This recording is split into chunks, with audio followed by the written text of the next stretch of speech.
Seja bem-vindo a mais uma edição do Botequim Virtual. Informação na dose certa.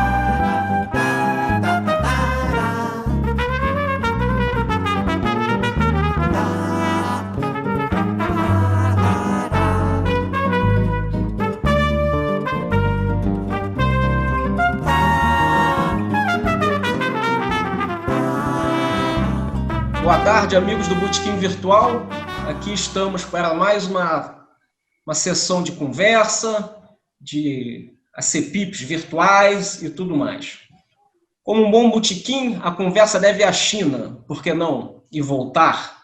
Então, hoje temos como convidado o Thiago Neri, que é doutor em Ciências Políticas pela UERJ, pesquisador Lab Mundo da UERJ e assessor de Relações Internacionais da Fiocruz. Para conversar com o Thiago, temos a Alana Gandra, Luiz Antônio, Hélio Silveira, Rogério Lessa, deve entrar a qualquer momento, Marina Neri também. Sintam-se todos à vontade. Então vamos ao nosso bate-papo de hoje. Thiago, estamos aí todos numa epidemia mundial, num novo marco histórico mundial, digamos assim. Parece que já temos luz no fim do túnel. Vem vacina aí, os países começam a tentar voltar a uma vida normal. Nesse novo mundo pós-Covid, evidente que as relações internacionais, as forças geopolíticas mudarão.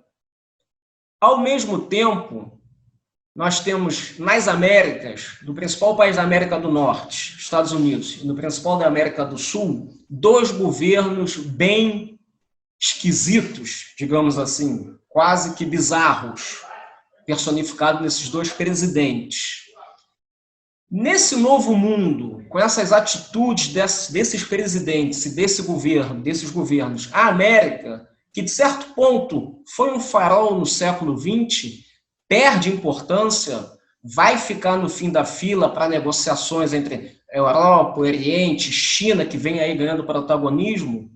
Isso nós já vimos, aqui chegando ao Brasil, recentemente, nesse mal entendido, para sermos diplomáticos, de um avião que ia à Índia buscar vacina e não foi.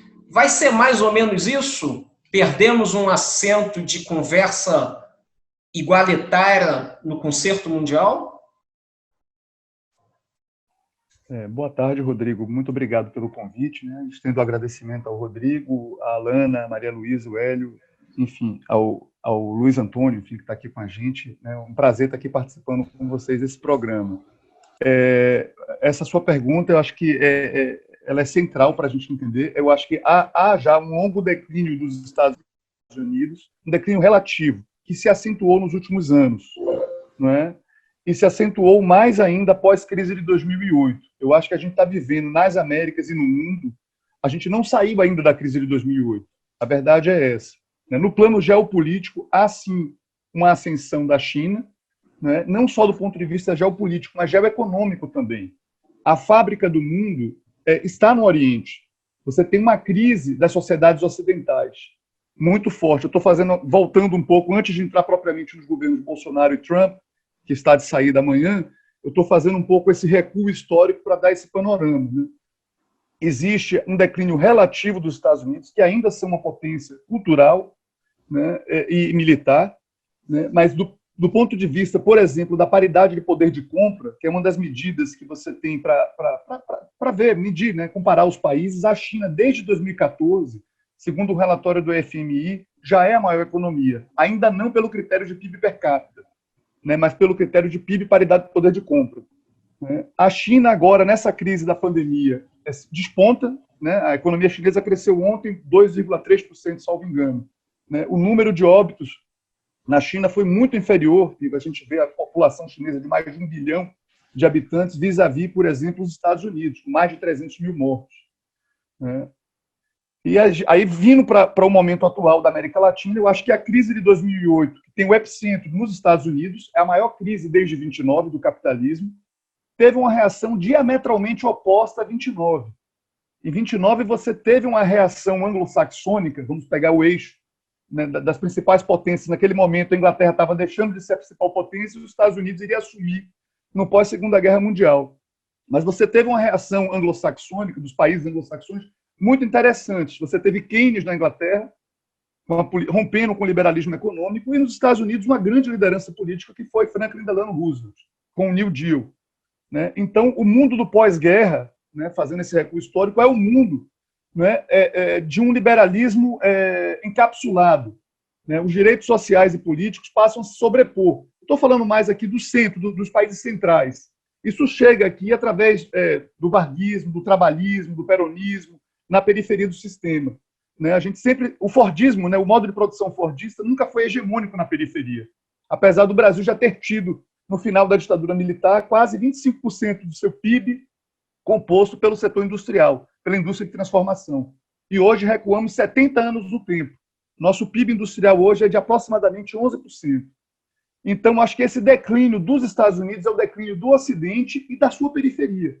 E após a crise de 2008, né, há o fim do boom de commodities, foi puxado pela China, no início do século XXI, que permitiu aos governos progressistas sul-americanos uma maior margem de manobra, entre eles o governo Lula, com menos margem de Dilma. Dilma já pega o efeito da crise de 2008 aqui no Brasil, né? E esse efeito da crise de 2008, né, pós-2008 aqui, ele tem um componente doméstico, um componente geopolítico. Né? Há um acirramento da competição entre China e Estados Unidos, nesses últimos 7, 8 anos, nos últimos 10 anos praticamente, há um acirramento dessa competição. E no plano doméstico, o ganha-ganha que o efeito China permitiu deixou de existir. Então, a Dilma, com sua política industrial, enfim, de desonerações, ela atendia naquele momento que o capital, o que ainda nós tínhamos de capital industrial, queria desonerações e tal, mas a agenda empresarial muda. Se os empresários viram, nos anos 80 e 90, com bons olhos, o surgimento do Mercosul, porque nós ainda tínhamos um PIB industrial, e o Mercosul atendia esse PIB industrial, no final do Lula e com a Dilma, os empresários brasileiros querem acordo de livre comércio, querem um alinhamento com os Estados Unidos. Então, esse acirramento da luta de classes, dos conflitos distributivos, vamos colocar assim, levou a um colapso da coalizão neodesenvolvimentista que havia sido criada, né, liderada pelo PT desde 2013 com a ascensão de Lula. Né? E tivemos, né, uma ruptura, né, da Constituição de 88, que a gente está vendo de Temer para cá, é um ultraliberalismo, uma desconstrução da Constituição de 88. O Fernando Henrique, com suas reformas dos anos 90, né, Collor tentou, mas não conseguiu. Quem conseguiu mesmo foi Fernando Henrique, desconstruiu o capítulo econômico da Constituição de 88. O que está em jogo agora, de Temer para cá, mas sobretudo com a agenda Paulo Guedes e Bolsonaro, é a desconstrução do capítulo social da Constituição Federal de 1988. Agora, com a mudança dos Estados Unidos do poder, né, há uma certa mudança na conjuntura que nos favorece. O Bolsonaro tem uma posição, ele tinha, né, uma aliança completamente subserviente, não com os Estados Unidos em si, mas com o Donald Trump, que está indo embora amanhã. Né? E aqui na América do Sul, os ventos começaram a mudar. Né? Eu vou dar 2 exemplos emblemáticos. A volta do MAS, do Movimento ao Socialismo, na Bolívia, apoiado pelo Evo Morales, nas eleições de outubro, menos de um ano depois do golpe, né, que as Forças Armadas e as polícias bolivianas fizeram com apoio do Brasil, né, e a Constituinte, né, o movimento de Constituição no Chile, que é o modelo de Paulo Guedes. Né? Então, acho que essas 3 mudanças, né, Chile e Bolívia, aqui na região, e a mudança nos Estados Unidos, apesar de eu ter muitas críticas ao Joe Biden, certamente pela aliança umbilical da família Bolsonaro com o trumpismo, nos favorece. Né? Alguém quer perguntar?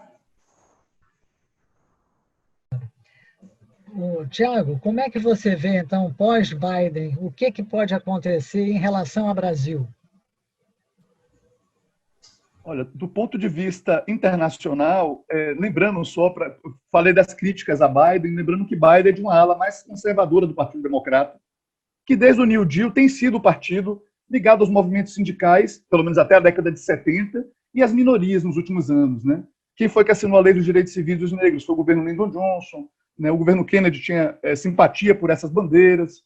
né? Mas desde 2009, com esse acirramento da competição com a China, foi o governo Obama que começou os movimentos de desestabilização na América Latina, né? Vamos lembrar aqui da derrubada do Zelaya em 2009 em Honduras, né? Vamos lembrar do impeachment ultra rápido do Lugo em 2012.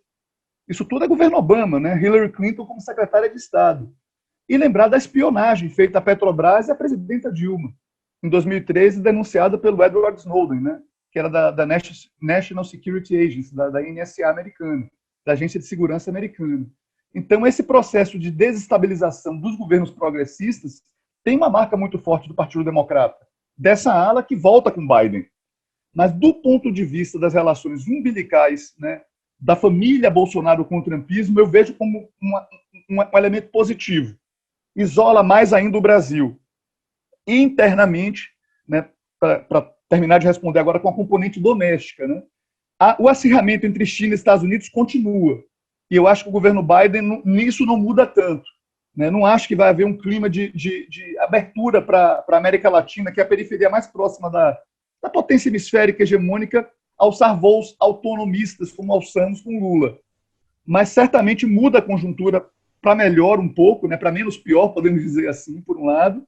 E internamente, o Bolsonaro, com o fim do auxílio emergencial, enfim, com esses efeitos, com o que a gente está vendo na Amazônia, no Brasil, com mais de 210 mil mortos, a própria oposição liberal, está surgindo uma oposição liberal, que às vezes é governo, às vezes é oposição, estou falando aqui do Rodrigo Maia, enfim, inclusive de partidos de centro-direita que estiveram com os governos Lula e Dilma, né? Está havendo um certo deslocamento, né? Agora, eu não sei como é que as esquerdas vão reagir, porque eu acho que o que está havendo de 2016 para cá é uma tentativa das elites brasileiras, e aqui eu falo das elites burocráticas, judiciário, Ministério Público e, sobretudo, empresariais, de reoligarquizar a política brasileira, de eliminar o elemento plebeu, trabalhista, socialista, social-democrata, como queiramos chamar, né? Polo este que sempre existiu no Brasil de 30 a 64, com o varguismo, né, no final, sobretudo no segundo Vargas, né, de 45 a 64, nós tínhamos o PTB, um PCB na clandestinidade forte, sobretudo nos meios culturais, e operários, e o PTB, né, com governadores, com deputados, com parlamentares, né, e com o governo, com o João Goulart. E tivemos, de 79 e 80 para cá, o PDT, o ressurgimento do trabalhismo com Brizola, e a nova liderança do campo da esquerda, do campo PB, o socialista, social-democrata, que é o PT, que continua tendo a maior bancada no Congresso, apesar de tudo que sofreu. O meu medo, o meu temor, e aí é o sonho da elite brasileira, eles olham para o Paraguai, olham para Honduras e falam, bom, aquilo que o Haddad falou na entrevista, é extrema-direita contra a direita, e a gente acaba optando pelo menos pior, né? É o sonho da elite brasileira, mas ainda temos um polo trabalhista em jogo, né? Em cena, né? No parlamento, inclusive. Desculpa, pode falar, Luiz Antônio. Eu não estou te ouvindo. Abre o microfone, Luiz. Pode terminar, depois eu falo, professor. Não, mas eu acho que eu já meio que respondi. Pode fazer sua pergunta, que é bom. Que não, então perfeito. Olha só, professor Nery, sobre o que o senhor acabou de responder, fica bem claro, pelo menos para mim, que não foi mera coincidência, quando houve o golpe contra Lula, estar muito próximo a dos golpistas de lá, a embaixadora dos Estados Unidos. E essa mesma embaixadora era a embaixadora dos Estados Unidos aqui em Brasília, quando teve o golpe contra Dilma. Então, isso aí prova que não foi mera coincidência ela estar nos dois pontos. Era só isso. Agora, a pergunta que eu quero fazer é mais geopolítica e também geoeconômica, sobre essa coisa de estar começando já a desintegrar a hegemonia dos Estados Unidos, porque é uma coisa que interfere com o mundo inteiro, que é o chamado poder do mercado financeiro. Nós vemos que, desde e aí é uma pergunta específica sobre interferência que fazem as tais agências de classificação de risco, que são trilhões de dólares que eles interferem com as suas decisões de classificação. Essas agências, nem Moody's, nem Standard & Poor's, nem Fitch, nada previram quando a Bolsa de Nova York levou a breca em 1987. Quando o México entrou em colapso em 1994, nenhuma delas. Em 97, com a dívida da Rússia, nenhuma delas. Em 98, com a crise dos países lá da Ásia, nenhuma delas. Depois, em 99, a crise cambial do Brasil, nenhuma delas avisou. No ano 2000, a crise das empresas de tecnologia nos mercados, também nenhuma delas avisou. Em 2001, a crise da Argentina. Depois, em 2008, aliás, em 2012 ainda teve as tais fraudes contábeis lá nos Estados Unidos. Em 2008, a crise da subprime, nenhuma delas avisou. E depois, em 2014, com a derrocada da cotação do dólar, nem Fitch, nem o Standard & Poor's e nem Moody's também nada avisaram. Então, essas instituições que são, inclusive, nenhuma delas é fiscalizada em país nenhum. Não é muito poder concentrado em instituições que estão cometendo erros crassos há algumas décadas. O Luiz, eu acho perfeito. Você fez um panorama aí histórico das sucessivas crises financeiras desde 87, que são muitas. Você pontuou as principais: o efeito tequila em 94 no México, a crise asiática de 97, a crise russa de 98, a debacle argentina em 2001, né? Enfim, a crise das .com na sequência. Eu acho que a raiz da decadência ocidental, apesar do poder dessas agências de classificação de risco, que, como você bem falou, não tem controle público nenhum e permanece igual, né? Eu acho que esse é um processo que começa com a crise do Fordismo e com a ruptura de Bretton Woods entre 71 e 73. Você teve um capitalismo, digamos assim, controlado, né? O Roosevelt tira o poder de Wall Street nos anos 30 e leva para Washington. Né? Há uma regulação, uma separação entre bancos comerciais e bancos de investimentos. É a lei Glass-Steagall, de 34. Né? Os efeitos, né? Aqui eu estou lembrando aqui de memória o livro do Minotauro Global, do Varoufakis, que foi ministro da Fazenda do Syriza. Né? E é um professor, enfim, um grego, uma visão muito crítica. Tem um livro dele chamado Minotauro Global. E ele mostra essa contradição entre a reação à crise financeira de 29, que foi essa reação política. E aqui eu cito esses dois emblemas, né, que é o pensamento keynesiano, de um lado do Atlântico, e a liderança política de Franklin Delano Roosevelt nos Estados Unidos com o New Deal. Para você ter ideia, o JP Morgan, né, que é um grande financista, na época, né, eu não sei se é o pai, enfim, em que posição da árvore genealógica estava aquele JP Morgan nos anos 30, ele sequer cumprimentava o Roosevelt. A conferência de Bretton Woods, em 44, realizada nos Estados Unidos, foi boicotada pelo sistema financeiro. Ali foram alguns países ocidentais, entre eles o Brasil, que participaram. Né? Os países socialistas não participaram dessa reunião, mas os principais países ocidentais independentes à época, em 44, participaram desses acordos, que previa um dos componentes dos acordos de Bretton Woods era a taxa de câmbio fixa e controle de capitais. O que o Luiz Gonzaga Beluso, o economista da Unicamp, né, ele cunha, né, uma expressão chamada repressão financeira, que vai na direção da eutanásia do financista, do especulador. Isso durou os chamados 30 anos de glória do capitalismo, né, a era de ouro do capitalismo, ou os anos dourados, que vai até 71, 73, quando os Estados Unidos passam a ter déficit em transações correntes cada vez maiores, né, com as pressões da Guerra do Vietnã, com os investimentos públicos do Lyndon Johnson, com o Great Society, né, com políticas sociais, o Medicare, o Medicaid nos Estados Unidos, os Estados Unidos tinham que trocar, porque você tinha um lastro metálico nos acordos de Bretton Woods. Né? Você tinha uma cotação do dólar, o Keynes não conseguiu vencer, o Keynes queria que não fosse moeda atrelada a nenhum país emissor, mas os Estados Unidos, que eram um dos grandes vencedores da guerra, impuseram o padrão dólar-ouro. Mas esse lastro metálico é rompido entre 71 e 73. E começa um processo feroz que vai se acentuar com a Margaret Thatcher, a partir de 79 no Reino Unido, e com o Ronald Reagan nos Estados Unidos em 80, esse processo de desregulamentação dos paraísos fiscais, da unificação do mercado cambial, especulação com moedas, né, essa financiarização.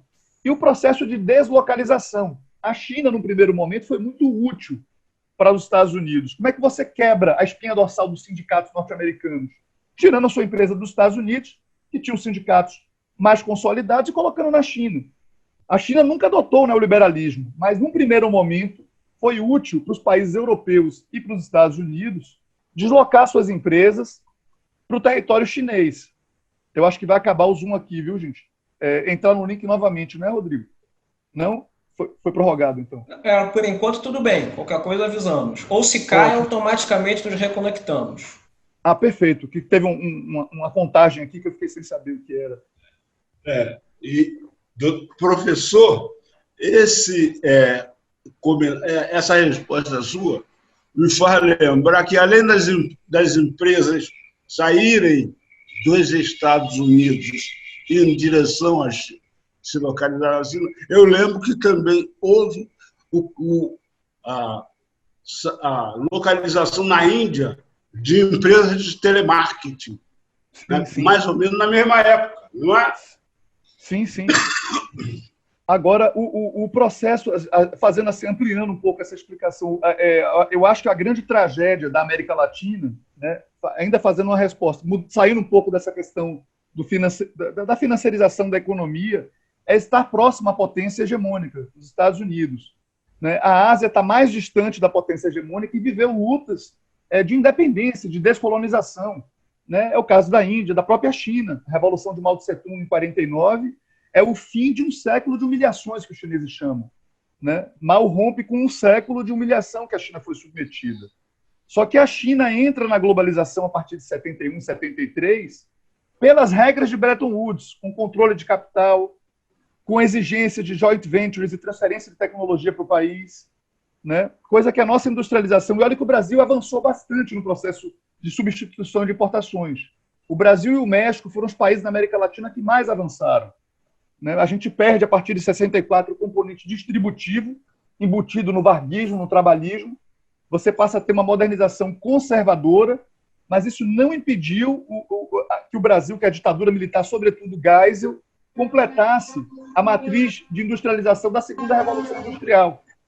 Tudo isso está sendo perdido no Brasil nos últimos anos.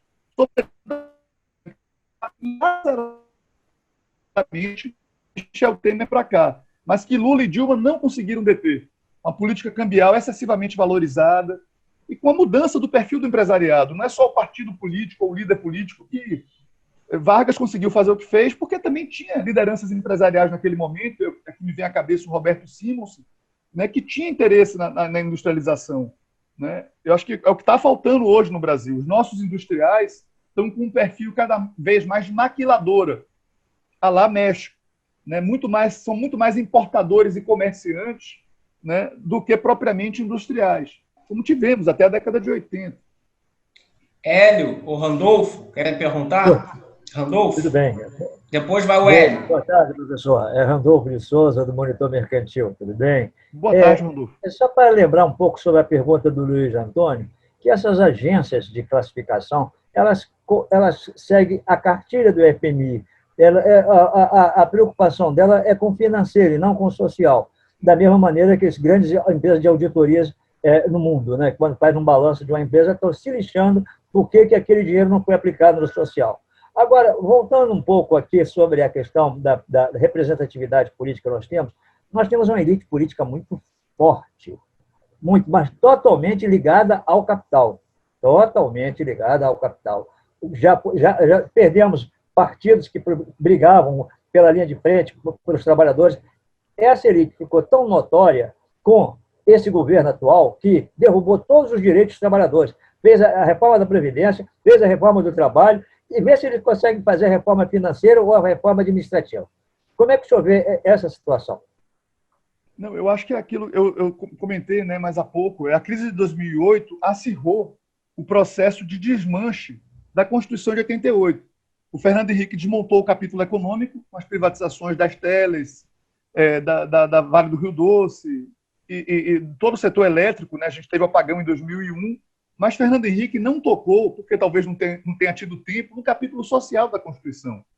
Que de Temer para cá, esse capítulo social, né, e paralelamente o capítulo social, as leis trabalhistas que você bem mencionou, a Previdência Pública, né, que sofreu um duro golpe agora de Bolsonaro.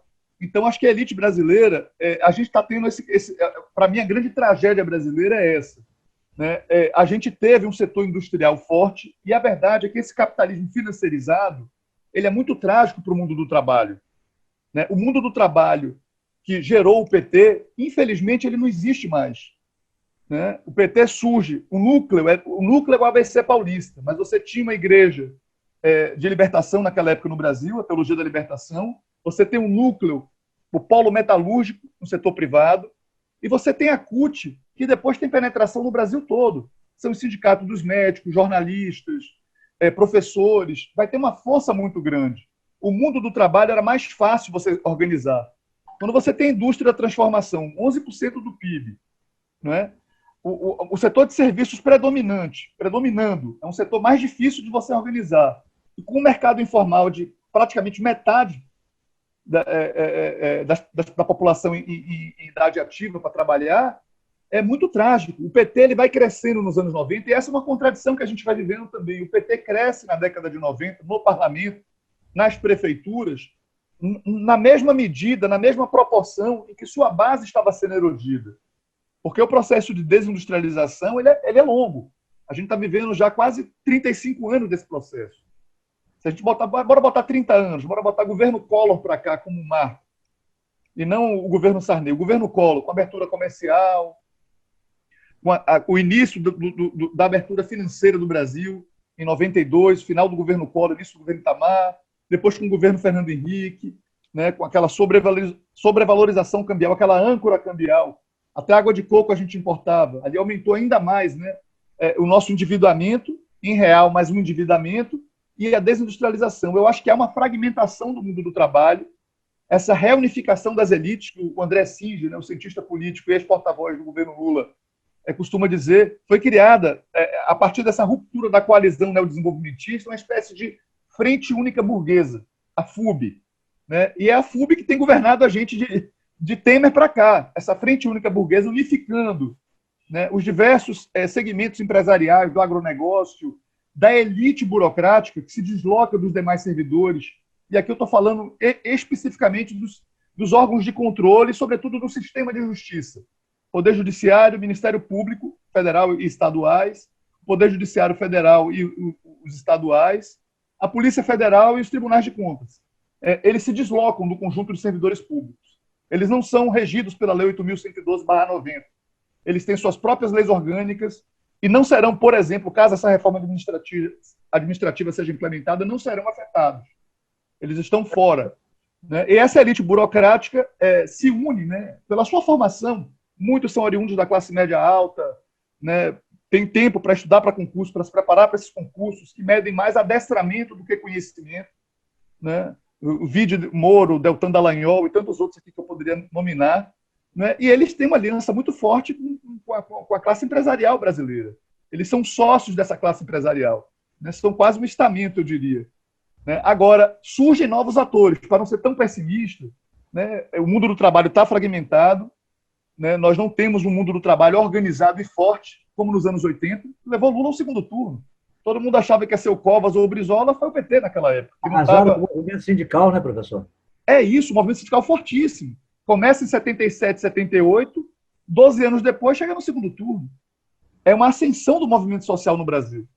Né? Começa um declínio desse movimento social nos anos 90, mas aquilo que eu estava falando há pouco, contraditoriamente, o PT avançava institucionalmente. O PT fortalecia a sua perna institucional, enquanto, por motivos alheios à sua vontade, a sua perna social erodia. Né? Tanto que a CUT deixa, a partir do meados dos anos 90, de ser a principal, continua sendo a principal central, mas o MST, num país urbano e industrial como o Brasil, se projeta como principal movimento na segunda metade dos anos 90.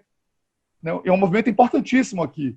Mas num país industrial, ou melhor, em desindustrialização, não é mais a CUT a cara do movimento social novo como foi nos anos 80. É o MST. E agora surgem novos movimentos. Né? Movimentos nas periferias. Vídeo caso da forma, agora, né? Sim, sim. Que é o aprofundamento dessa desindustrialização. Mas, para ser otimista, estou pensando aqui no segundo turno das eleições municipais do ano passado. A força de Guilherme Boulos, da Manuela Dávila.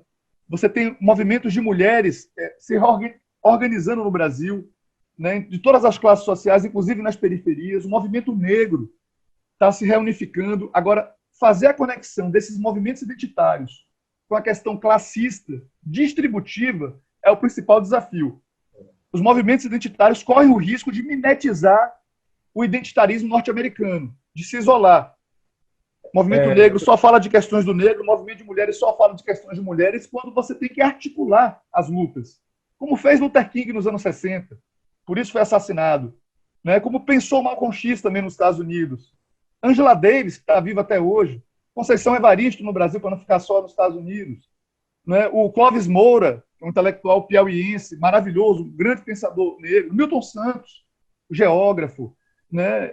Enfim, essa articulação das identidades com a questão social, que é o grande problema do Brasil, assim, na minha modesta opinião, é a desigualdade social. Né? Nos últimos anos vieram com essa questão de que a corrupção é um grande problema. A corrupção sempre existiu. Compete aos órgãos de justiça, os órgãos de controle, fazer o seu trabalho sem estardalhaço. Quer aparecer? Faça igual Flávio Dino. Se descompatibilize, se filie a um partido e vai fazer política.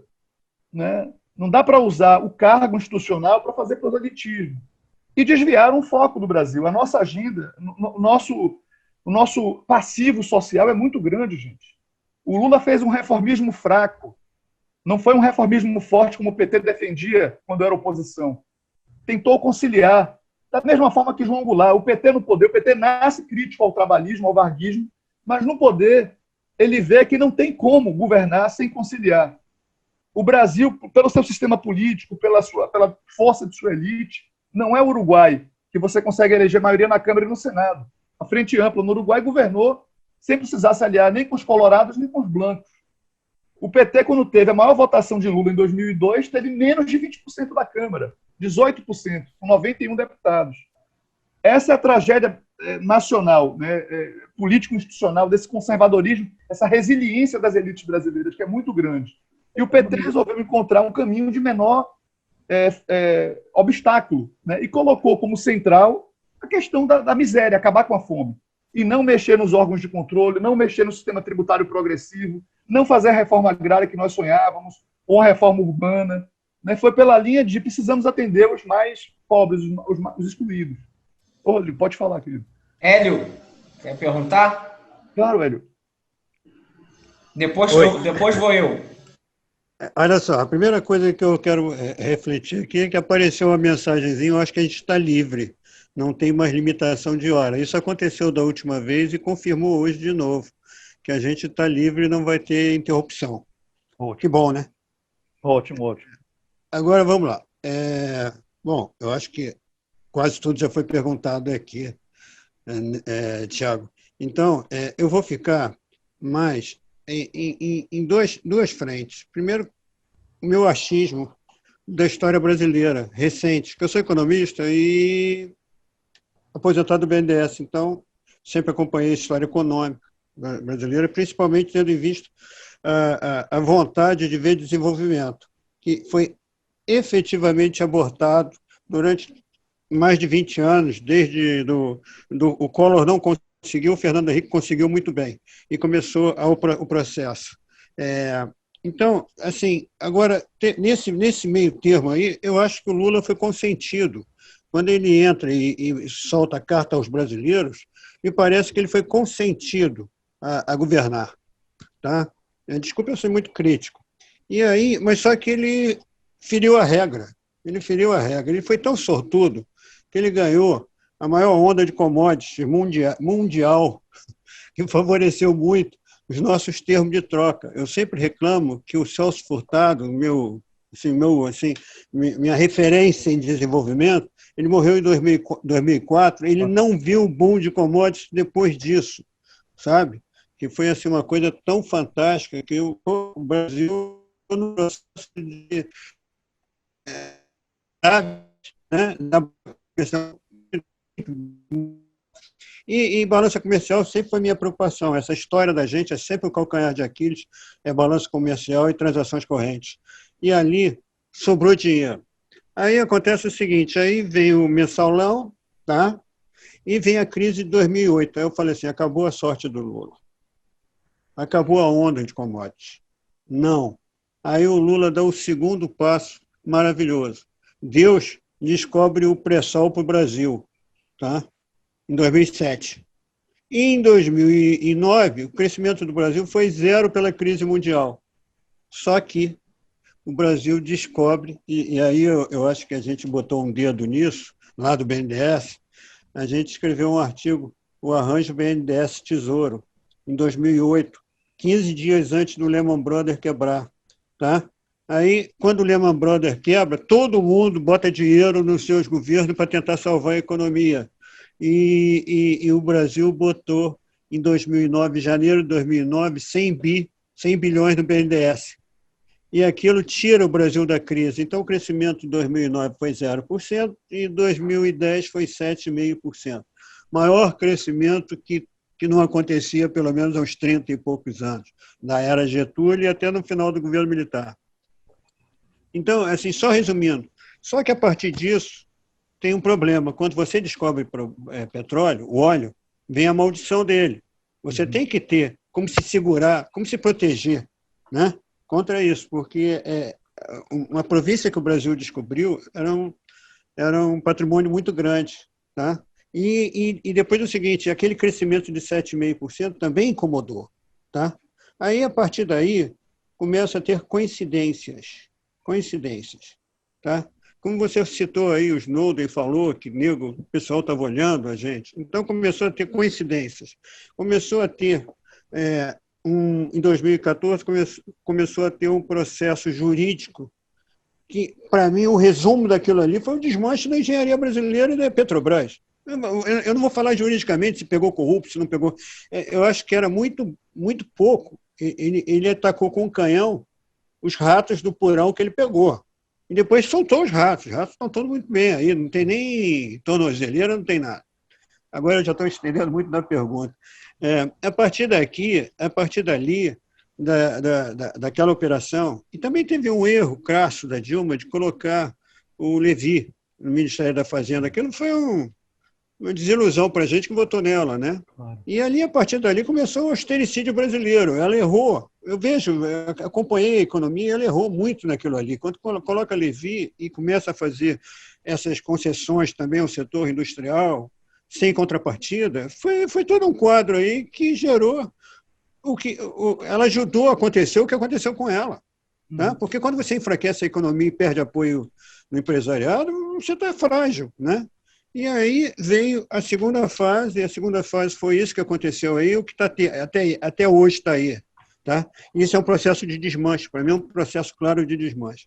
Isso não é pergunta, já estou enchendo, já estou perturbando um pouco. Agora eu vou resumir para o lado geopolítico. Tá? Eu sou de uma teoria que diz que a economia é política, sempre foi política, você não pode tirar a política da economia política. Só que agora ela subiu, ela teve um upgrade agora. Agora ela é economia geopolítica. Se você não falar da geopolítica, você não está falando nada. Tá? Então, o que está acontecendo para mim agora? Nós escrevemos um último artigo, eu, Rogério, mais um colega do BNDES, que é o conflito civilizatório pós-Covid. Tá? E gozado que hoje eu estou lendo um artigo aqui do Assis Moreira no Valor, uma das coisas que a gente botou lá é o seguinte, tem risco de tambores bélicos tocarem nesse pós-Covid, né? e que tem muita disputa. E a disputa principal é o seguinte: o que aconteceu? Você falou que a China é a fábrica do mundo, né? Só que ela pulou a cerca. Ele entrou na área de tecnologia, né? E aí, pronto, agora tá em aberto, né? E eu sempre acho o seguinte: toda análise que o pessoal faz no mundo ocidental, o mundo parou, o mundo quebrou e não sei o quê. Não quebrou, não. A China vai muito bem, obrigado. Quando você fala, eu não sabia nem que ela tinha crescido 2%, para mim ela ia crescer diferente de zero. E ela cresceu 2%, pronto, é a vitória do mundo econômico. Agora eu vou parar de falar, né? E queria mais ouvir a sua opinião sobre exatamente qual é o pós-Covid, o que a gente vai discutir em termos de economia geopolítica. Eu adorei a sua provocação. Eu não sou economista, né? Foi curtinha, né? Não, mas foi ótimo, foi ótimo. Eu no mestrado, eu fiz mestrado na PUC em Relações Internacionais e fui aluno como eletiva da Maria da Conceição Tavares. Tive a oportunidade de ir na casa dela, entrevistá-la no Cosme Velho, e lá em Brasília eu trabalhei na liderança do PT, ela ia ao gabinete do Mercadante, nós conversávamos muito, né, com a Maria da Conceição Tavares. Eu li muito Celso Furtado, para mim a minha principal referência de Brasil, intelectual brasileiro, é Celso Furtado. Né? Eu vou, antes de responder, só tocar aqui alguns pontos que você mencionou. Eu concordo plenamente com você, né? Eu acho que tem a questão geopolítica. A derrubada da Dilma não pode ser descolada da descoberta do pré-sal e do modelo de partilha que o Brasil adotou. Eles queriam outro modelo de concessão, né? E não de partilha, que foi no final do governo Lula. Né? Lula ajudou a Dilma, aprovou a partilha no ano que ela foi eleita, no ano que nós crescemos 7,5%. Né? O lavajatismo, concordo plenamente com você, destruiu toda a nossa engenharia nacional. Né? Você não destrói empresas. O milagre alemão do pós-guerra foi feito com empresas que usaram trabalho escravo judeu.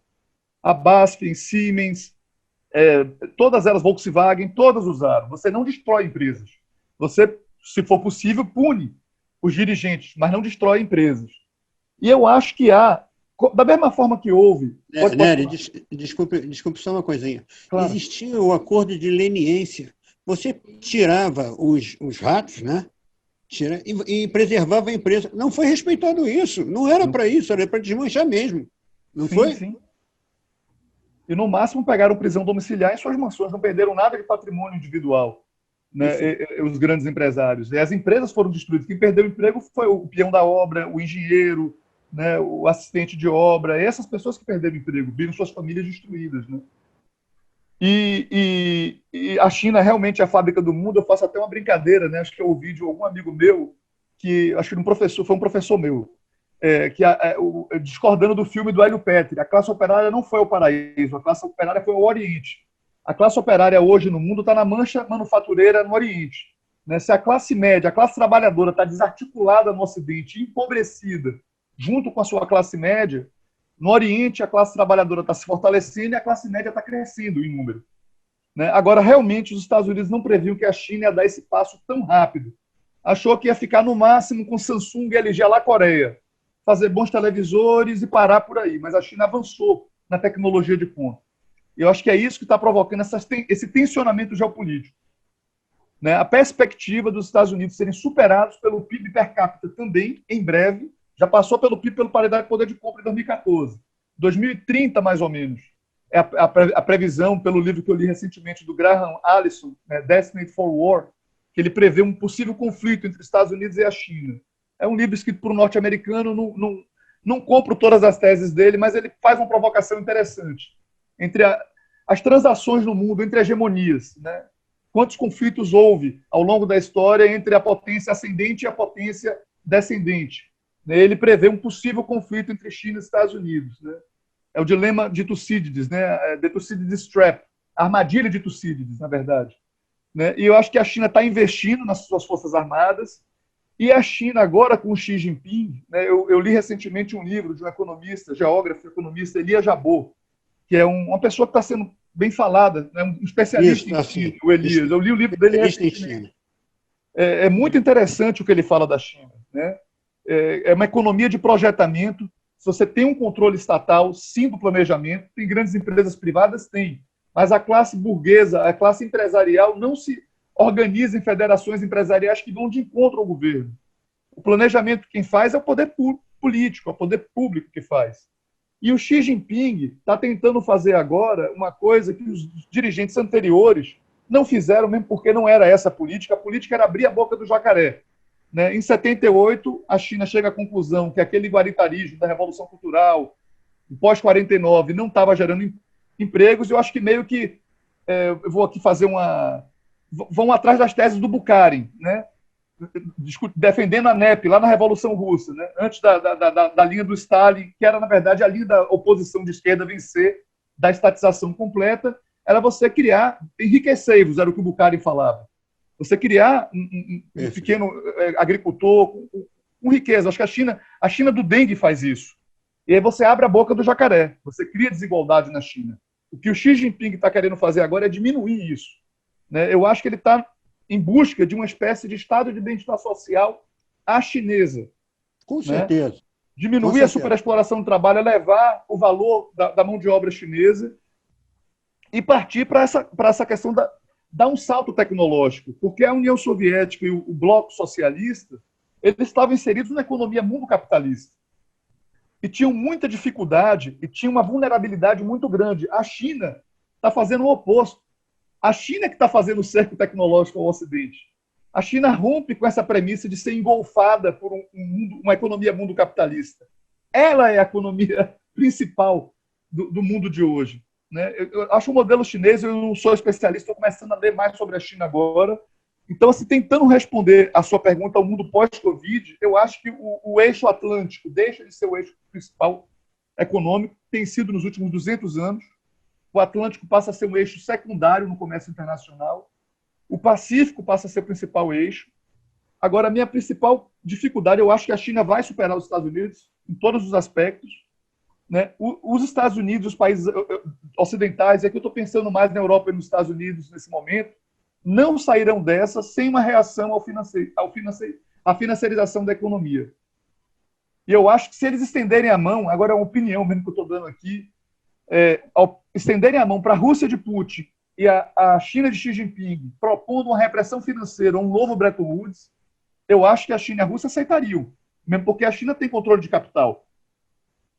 Não tem paraíso fiscal. Os paraísos fiscais são uma invenção anglo-saxônica. Pode falar. Aí, Tiago, se isso acontecer, olha aqui, eu boto as mãos para o céu. Né? Se acontecer exatamente um acordo assim. Né? Mas eu fico receoso do conflito, sabe? Sim, do conflito. Porque um hegemon, ele não cai assim à toa, ele cai atirando. Sim, sabe, todos os hegemões não caem na paz, ele cai no conflito, né? Sim. E espero que você esteja certo, que seja um acordo, né? Que é um acordo legal, porque o que a China exatamente quer fazer agora, com esse Belt and Road aí, esse sistema todo que ela está fazendo aí, ainda é comércio com todo mundo, comerciar, né? Não é conflito, é comércio, é o inverso. Espero que você esteja certíssimo, que caminhe por um Bretton Woods novo aí.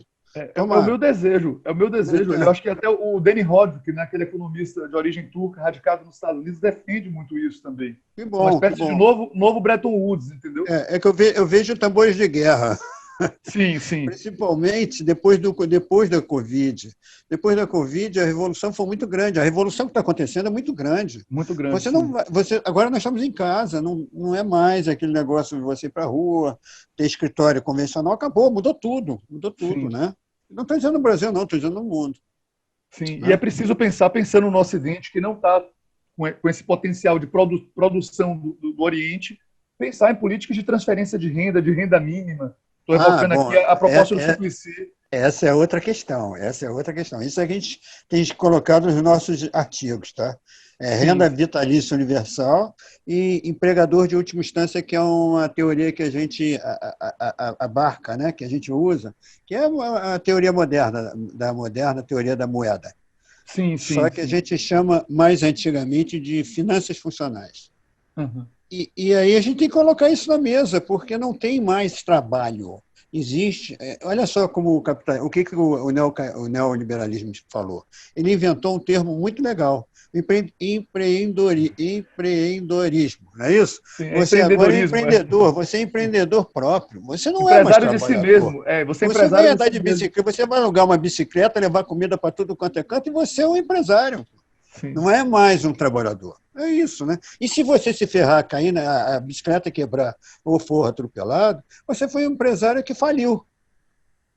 Infelizmente, você faliu. Tem tantos outros para dar certo, você faliu. Infelizmente, é isso que está colocado aí.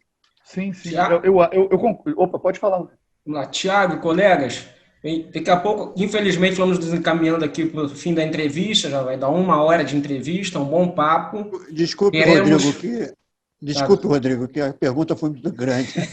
Vamos tentar uma rápida rodada de perguntas, nos segurando para não estender a pergunta e podemos ouvirmos o convidado, que é o Tiago.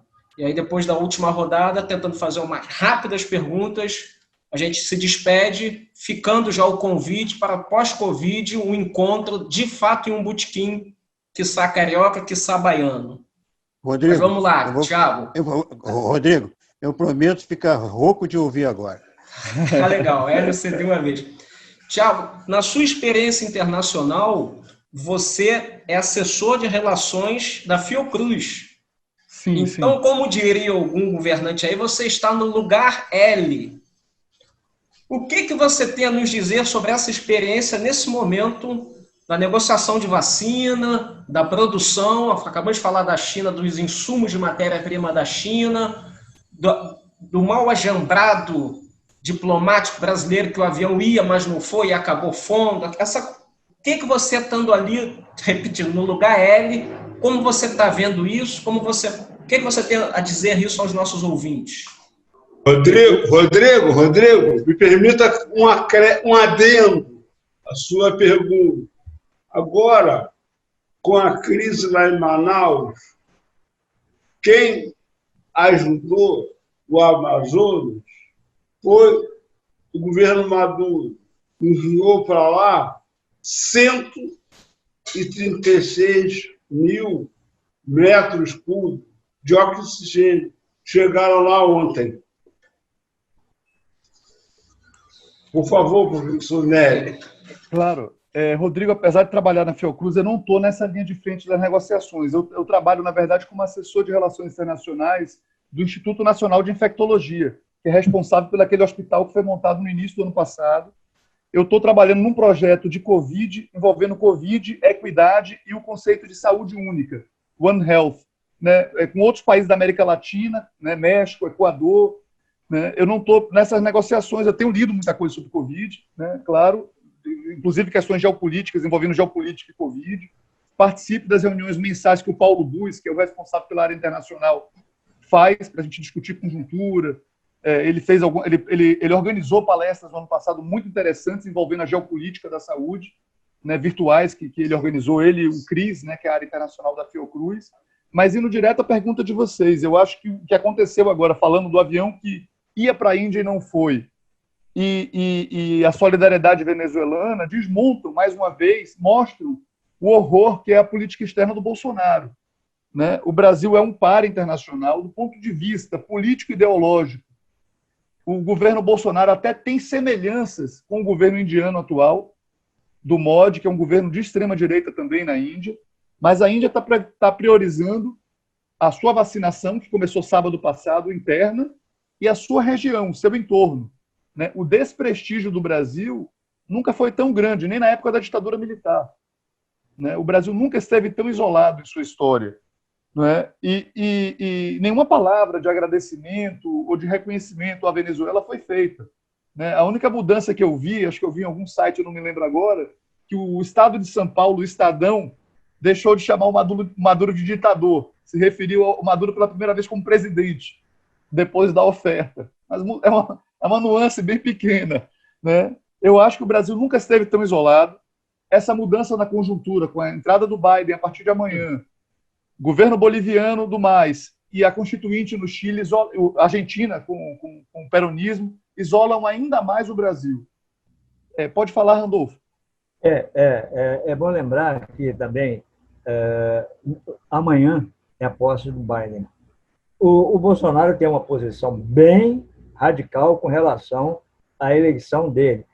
Isso coloca em xeque o reconhecimento diplomático para os Estados Unidos de um presidente que diz que não reconhece como válida a eleição dele.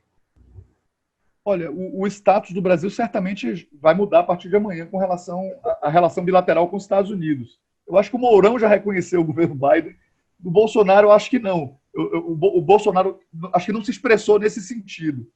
Mas eu acho que muda o status do Brasil, né? O Brasil não vai ter mais essa relação privilegiada que não deu ganho nenhum para a gente, uma relação completamente de subserviência dos Estados Unidos, ao Trump, na verdade, ao trumpismo. Né? Porque o Bolsonaro mimetizou muitas coisas que o Steve Bannon pensou para a ascensão do Trump. Né? O Steve Bannon é muito próximo da família Bolsonaro, tem essa aliança internacional que eles criaram da extrema-direita, envolvendo Polônia e Hungria também, né? Uma aliança cristã, tem um nomezinho que eu esqueci agora. Né? Eu acho que a gente sai perdendo e fica mais isolado ainda a partir de amanhã. Agora, acho que a pergunta do milhão, quem responder vai estar vendo como é que vai ser essa transição, para onde irão as Forças Armadas, que, para mim, hoje são o principal sustentáculo do governo Bolsonaro.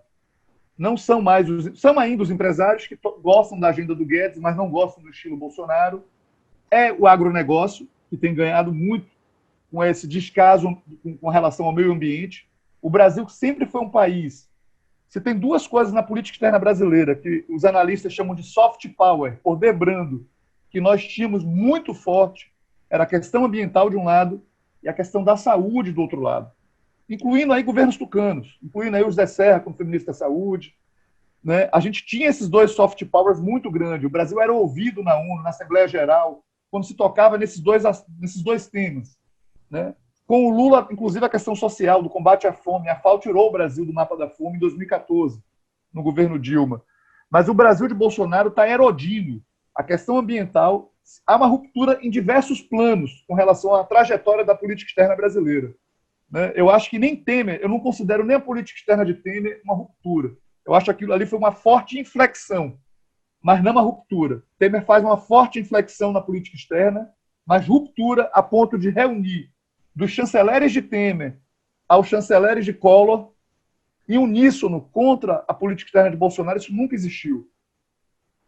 Né? E isso reflete também, gente, uma coisa que eu acabei não falando, que houve, bem ou mal, durante 50 anos no Brasil, de 30 a 80, um certo consenso nas elites brasileiras, elites burocráticas e elites empresariais e econômicas. A industrialização. Se ia ser com distribuição de renda, como queria o trabalhismo, como queria João Goulart, ou se ia ser concentrando renda, como foi com os militares, é uma outra discussão. Mas havia consenso sobre a questão da industrialização. A UDN apoia o golpe, mas não é a política econômica da UDN que vai prevalecer, sobretudo com Geisel. Não é? E isso se rompe a partir dos anos 90.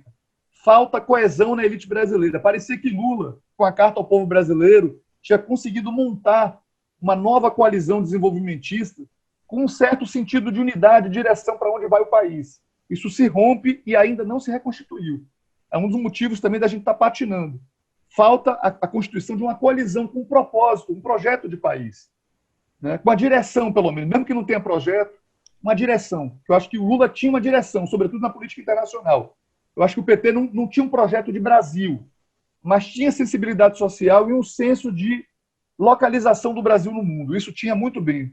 Teve uma coisa muito bem feita no governo do PT, elaborada, e aí não só pelo Celso Amorim, pelo Samuel Pinheiro Guimarães, mas também pelo Marco Aurélio Garcia, foi a nossa inserção no nosso entorno, e eu estou pensando aqui na América Latina e na costa africana, nos países lusófonos, com a própria África não lusófona, e nossa inserção global, com o BRICS, com o IBAS, com o G20 comercial.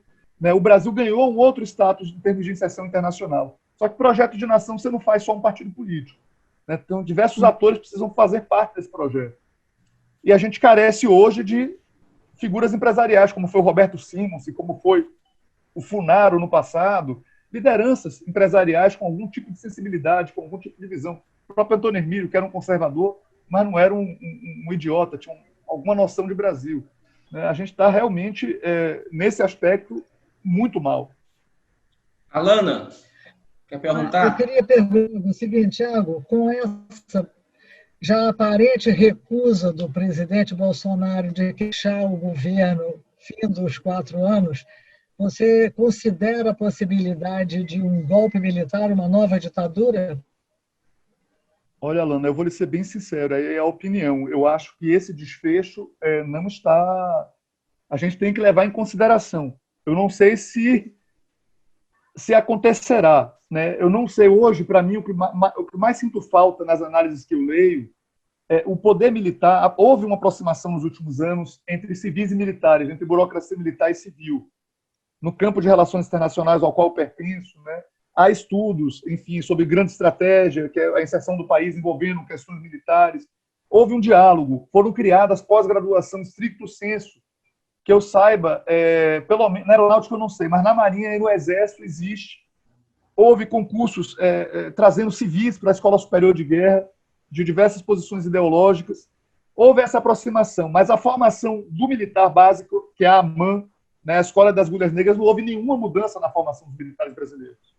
E não houve nunca nenhuma punição a nenhum torturador.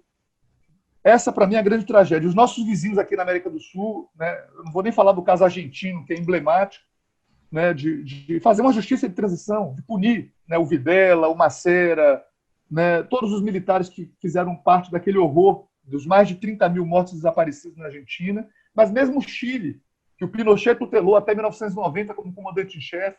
A partir dos anos 2000, o Chile começa a julgar militares que participaram de excessos, de assassinatos, de crimes, né, no Chile. O Uruguai também se mexeu nessa direção. O Brasil é o único país, foi o último a abolir a escravidão e, quiçá, não sei se um dia ainda vai punir algum torturador e assassino. Pode falar, Luiz. Okay. Luiz Antônio, estamos chegando aqui ao final, infelizmente, Thiago. Luiz Antônio faz a última pergunta e o Thiago responde e já faz as considerações finais, Thiago. Agradecemos a sua participação. Sinta-se à vontade para nos remeter algum artigo seu, alguma opinião, e sinta-se à vontade no nosso botequim. Então, Luiz Antônio faz a última pergunta, e Thiago responde a pergunta e faz as considerações finais. Por favor, aí depois vamos encerrar. Brevemente, o professor Nery, eu lembro que uma das suas respostas, o senhor alertou para o problema grande da desigualdade. Né?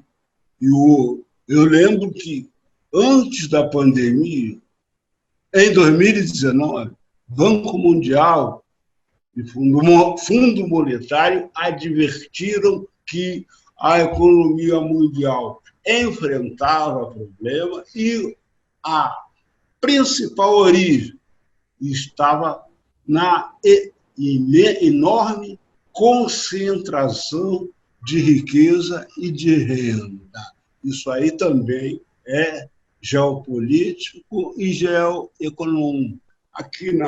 Depois disso, aqui na América Latina, se elegeu um governo progressista. México, Argentina, o senhor mesmo lembrou da Bolívia. Então, existe, a meu ver, alguma possibilidade de enfrentar, ou começar a enfrentar, essa enorme concentração de riqueza e renda, pelo menos em termos da América Latina.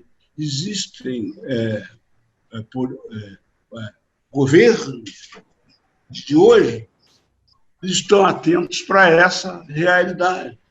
Então, era esse o comentário que eu gostaria que o senhor fizesse a respeito. Eu acho, Luiz, que esse é o principal problema do Brasil e da América Latina, a sua imensa desigualdade social, a sua imensa exclusão social. Eu acho que os governos progressistas, voltando um pouco nos últimos, na primeira década do século XXI, avançaram na inclusão de milhões de pessoas, retirou milhões de pessoas da extrema pobreza, pensando aqui no Brasil que foram mais de 30 milhões de brasileiros que saíram, mas não se tocou na questão da concentração de renda, muito pouco. O índice de Gini brasileiro recuou um pouco no governo Lula. né, houve uma política de valorização do salário mínimo, que, junto com a política de transferência de renda, teve um efeito muito positivo. Né, muito positivo. Valorização do salário mínimo, que foi mais de 70% de valorização real, 72%, segundo o DIEESE, salvo engano, né, e o Bolsa Família. A combinação dessas duas políticas foi muito importante. Só que a opção do governo Lula, e eu acho que isso está um pouco refletida na Carta ao Povo Brasileiro, na sua base de sustentação parlamentar, era fazer esse reformismo fraco e pelo caminho de menor dificuldade, menor obstáculo. Viveu-se um ganha-ganha, porque os muito ricos não perderam. Então não houve a mudança do sistema tributário, não se avançou muito. No governo Lula se avançou até um pouco mais. Com a Dilma, a reforma agrária parou totalmente. Né? Eu acho que essa questão distributiva, eu acho que é o próximo. Se a esquerda voltar ao poder, quando voltar, eu espero que isso não demore muito, é voltar com o propósito de implementar essa agenda. Agora, essa é uma dificuldade no mundo todo. Né? O enfraquecimento dos sindicatos, a globalização financeira diminui a força dos movimentos trabalhistas, dos movimentos sindicais, diminui a força da pressão por distribuição. Eu acho que essa é uma equação que envolve coalizões domésticas, mas envolve um possível novo Bretton Woods, uma nova repressão financeira no mundo que dê mais autonomia aos estados. E a informalidade no trabalho também, né? É outro aspecto. Sim, claro. Enfrentar a informalidade do trabalho, criar uma política, como o Hélio mesmo falou, de renda mínima, enfim, de uma renda universal básica. Isso são desafios que a sociedade do mundo todo tem diante da transformação do mundo do trabalho, que tem sido dramática para os trabalhadores. Né? Com essa falsa ideia de que todo mundo é patrão de si mesmo, todo mundo pode ser empreendedor. Né? Isso é uma grande tragédia que a gente está vivendo. Isso enfraquece a pressão, né, dos trabalhadores por direitos. Né? Mas eu espero que a humanidade chegue num novo consenso e que isso, enfim, que as classes subalternas, que as forças excluídas se reorganizem, né? Porque é preciso ter direção política, né? E politizar os movimentos identitários. Os movimentos identitários precisam se articular com a questão do desenvolvimento. Não é só a questão social, a questão do desenvolvimento social e do desenvolvimento nacional. A questão nacional também tem que estar colocada. Questão nacional com desenvolvimento social e econômico, né? Distribuição de renda e riqueza, mas um projeto nacional. A gente tem que pensar o Brasil, pensar o seu entorno, pensar a nossa inserção, mas pensar o Brasil. Ok, Thiago, muito obrigado. Sua conclusão e encerraremos. Obrigado, Luiz Antônio, obrigado, Hélio, obrigado, Randolfo, obrigado, Alena, obrigado a vocês, ouvintes. Ficamos mais um minutinho com o Thiago, aguardando o adeus dele. Eu queria agradecer, Rodrigo, a você, a Luiz Antônio, ao Hélio, a Randolfo, a Alana, né, todos que participaram aqui desse programa. Foi um prazer para mim estar aqui com vocês. Espero, pós-pandemia, a gente possa se conhecer pessoalmente e continuarmos esse papo. Foi um prazer e contem comigo sempre. Viu, gente? Muito obrigado pelo convite. Foi um prazer estar aqui com vocês. Muito obrigado. Um grande abraço, gente. Esta foi mais uma edição do Botequim Virtual. Informação na dose certa. Até a próxima.